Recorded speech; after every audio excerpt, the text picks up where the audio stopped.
Assalamualaikum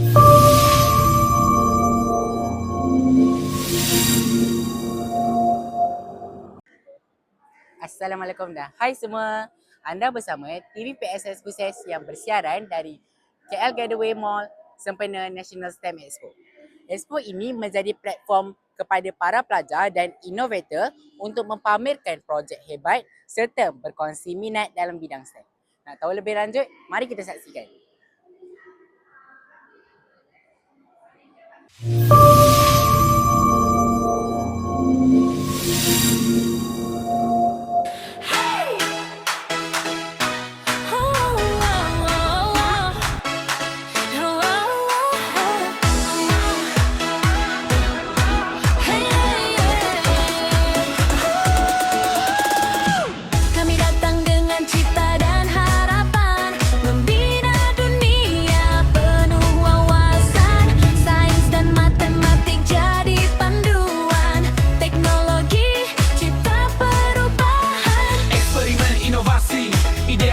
Setiap hari engineering tak inspirasi, masa depan kini berseri. Bersama kita melangkah maju, tiada batas untuk ilmu, dari mimpi jadi nyata, inilah masa kita. Skill to the future, we rise and shine. Together we cross every line. Innovate, create, let the whole world see. International Expo Simulti. Hands in hands we make it real. Dream it big and make the deal. Got to go to infinity. Sama bawa kita ke destiny.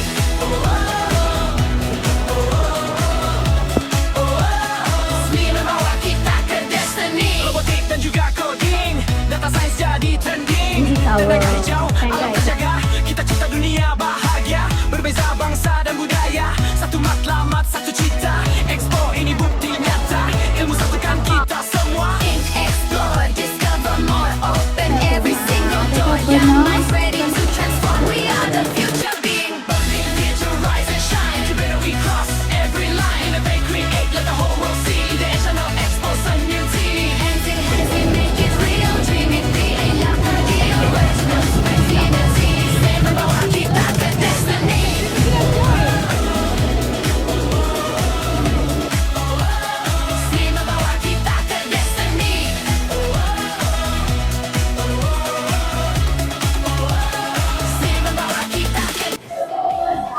Assalamualaikum warahmatullahi wabarakatuh. Awak, saya nak tanya, sekolah awak pamerkan apa untuk National STEM Expo di Gateway Mall KL hari ini? Waalaikumsalam warahmatullahi.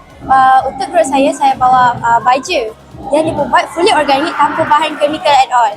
Jadi kenapa kita orang pakai, jadi kita punya baju ni boleh bagi banyak nutrition dan mineral terhadap pokok untuk bagi dia tahan lebih lama dan lebih sihat. Okay, terima kasih. Sama-sama. Assalamualaikum warahmatullahi wabarakatuh. Okay, saya nak tanya awak, untuk sekolah awak di National STEM Expo ni, apa yang sekolah awak pamerkan? Baik, Waalaikumsalam warahmatullahi wabarakatuh. Okay, baik. Jadi sekolah saya SMK Bandar Putrajaya A, kami buat satu produk iaitu produk Pala tikus menggunakan botol spray.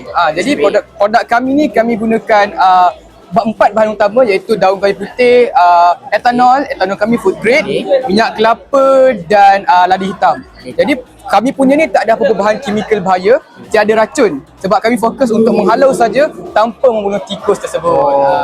Alright, Terima kasih. Sama-sama. Discover more.